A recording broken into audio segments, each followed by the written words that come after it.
Hello and welcome to today's tutorial. In this session, we learn how to check if a string is a valid JSON in JavaScript.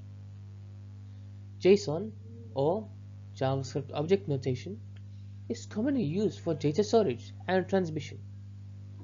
But invalid JSON can cause errors in API requests, configurations, and database interactions. Let's see how to validate JSON properly.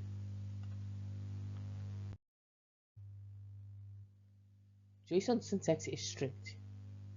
Keys must be inside double quotes, values must follow type rules, and the structure must be well formed.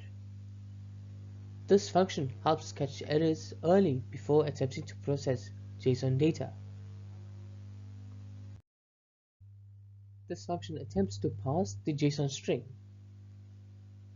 If JSON.parse succeeds, it returns true. If parsing fails, the catch block handles the error and returns false, preventing unexpected crashes.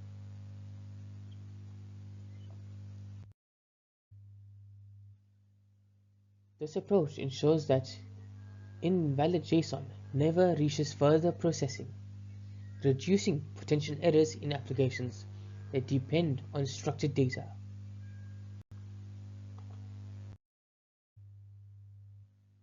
This function correctly identifies valid JSON while safely rejecting malformed or non-JSON inputs.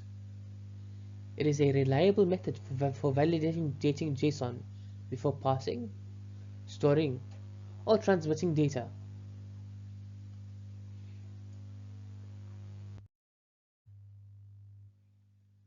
This function is commonly used in web development, API validation, and data processing to ensure that all JSON data is properly formatted and error-free before use. This wraps up our lesson. We've learned how to validate JSON strings efficiently, ensuring that data is well formed before processing. This technique is useful in web development, backend services, and data storages. Try using it in your own projects. Thank you for watching. If you enjoyed this video, please make sure to like and subscribe for more JavaScript tutorials. I'll see you in the next one.